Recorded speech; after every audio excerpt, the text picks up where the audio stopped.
प्रत्येक राजकीय अपडेटसाठी चॅनलला सबस्क्राइब करायला विसरू नका। महाराष्ट्रात सध्या आंदोलनकर्त्यांना सुगीचे दिवस आलेत असं म्हणायला हरकत नाही, कारण एकीकडे एक समाज आरक्षणासाठी मागणी करतोय तर दुसरीकडे तोच समाज आरक्षणाला विरोध करतोय। आरक्षणासाठीच्या मागण्या, आंदोलनं, निदर्शनं महाराष्ट्रासाठी नवे नाहीत, पण सध्या महाराष्ट्रात कानाकोपऱ्यात याच आंदोलनासाठी, आरक्षणासाठी वेगवेगळी निदर्शने होताना पाहायला मिळतात। अशा परिस्थितीत आता नवीन एक वाद पुन्हा समोर येतोय असं दिसतंय, कारण धनगर समाजाने महाराष्ट्र सरकारला दिलेली 50 दिवसांची मुदत संपलेली आहे आणि आता पुन्हा गोपीचंद पडळकर यांनी स्वतःच्याच सरकारला धारेवर धरण्यास सुरुवात केलेली आहे। धनगर समाजाला एसटी प्रवर्गातून आरक्षण देण्याची तीच जुनी मागणी आता पुन्हा जोर धरू लागते आहे आणि याच लढ्याला धनगर समाजातून पुन्हा एकदा नवीन चेहरा मिळण्याची शक्यता आहे आणि तो प्रश्न राज्याच्या पटलावर पुन्हा एकदा हायलाइट होऊ इच्छितो आहे। तो प्रश्न आहे धनगर आरक्षणाचा आणि या धनगर आरक्षणाचे हिरो ठरतील ते म्हणजे गोपीचंद पडळकर। गोपीचंद पडळकरांच्या रूपानं धनगर समाजाला त्यांचे जरांगे भेटलेत का, पाहूयात ह्या व्हिडिओमध्ये। नमस्कार मंडळी, मी आहे अनिकेत, तुम्ही पाहताय महाराष्ट्र भूमी।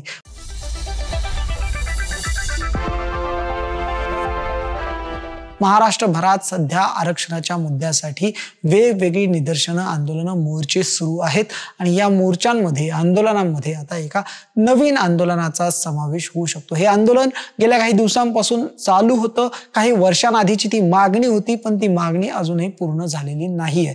ती मागणी म्हणजे धनगर समाजाला एसटी प्रवर्गातून आरक्षण देण्याची। पण एसटी प्रवर्गातून आरक्षण द्यायला मूळ एसटी असलेल्या आदिवासींचा तिथे विरोध आहे आणि धनगर समाजाला त्या संदर्भातलं आरक्षण मिळणार नाही असं या आधीच्या एका समितीने सुद्धा सांगितलेलं होतं।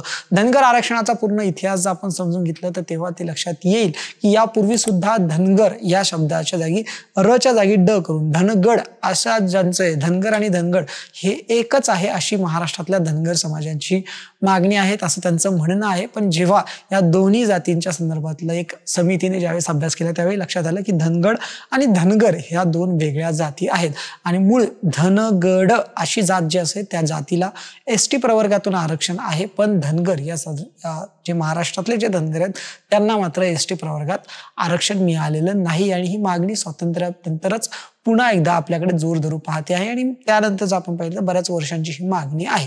या मागणी संदर्भात चौंडी इथे उपोषण सुद्धा सुरू होतं। त्या उपोषणकर्त्यांची सरकारतर्फे सुद्धा भेट घेण्यात आली होती। गोपीचंद पडळकरांनी सुद्धा आपल्या सरकारकडे या संदर्भातला पाठपुरावा त्यांनी केला होता। धनगर आरक्षणाचा मुद्दा लवकरात लवकर मार्गी लावावा अशी मागणी सुद्धा त्यांनी एकनाथ शिंदे, देवेंद्र फडणवीस यांच्याकडे केलेली होती, पण अजूनही त्या संदर्भातला कुठलाही मोठा निर्णय घेण्यात आलेला नाहीये। अगदी कालच महाराष्ट्र सरकारने एक अभ्यास समितीचं गठन केलेलं आहे, जी समिती धनगर आणि धनगडी यांचा दोन्ही जातींचा अभ्यास करणार आहे। आरक्षणासंदर्भातला जो अभ्यास आहे ती समिती आता करणार असल्याचं आपल्याला लक्षात येतं आहे।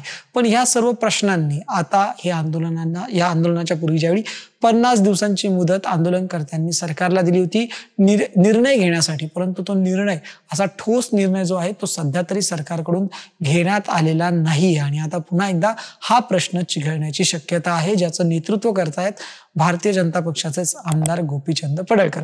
गोपीचंद पडळकर यांनी धनगर समाजाचं नेतृत्व याआधी केल्याचं आपण पाहिलेलं आहे, पण आता त्यांनी जी भूमिका घेतलेली आहे ती सरकारच्या विरोधात असल्याची सुद्धा पाहायला मिळत आहे। कारण त्यांनी कालच सांगितलं होतं एका व्हिडिओच्या माध्यमातून 50 दिवसांची मुदत संपलेली आहे आणि आता या संदर्भातलं एक निवेदन आम्हाला त्या एसटी प्रवर्गात समाविष्ट करून घ्यावं या संदर्भातलं निवेदन जे आहे ते नजीकच्या तहसीलमध्ये, प्रांत कार्यालयामध्ये, कलेक्टर ऑफिसमध्ये देण्यासाठी धनगर समाज बांधवांनी एकत्र व्हावं, एकत्र यावं अशी सुद्धा मागणी त्यांनी काल त्या व्हिडिओच्या माध्यमातून केलेली होती आणि आता तो व्हिडिओ सुद्धा सध्या सगळीकडे चर्चेला जातो आहे आणि आता हा मुद्दा जो आहे, जी लढाई मराठा समाज आता ग्राउंडवर येऊन लढतो आहे, तीच लढाई या पुढच्या काळामध्ये गोपीचंद पडळकर यांच्या नेतृत्वाखाली धनगर समाज हा महाराष्ट्राच्या रस्त्यावर लढताना आपल्याला पाहायला मिळू शकतो। धनगरांचा जो मुद्दा आहे, आरक्षणाचा जो काय मुद्दा आहे एसटी प्रवर्गातून, तो मुद्दा यापूर्वी सुद्धा कोर्टामध्येही गेला होता। त्यानंतर त्या संदर्भात सरकारने वेगवेगळे निर्णय घेतले होते, परंतु त्या सर्व निर्णयाच्या माध्यमातून अजून तरी धनगर समाजाला हवं ते त्यांचा निर्णय होता तो त्यांना मिळालेला नाही आणि त्यांना अजून ते आरक्षण मिळालेलं नाहीये।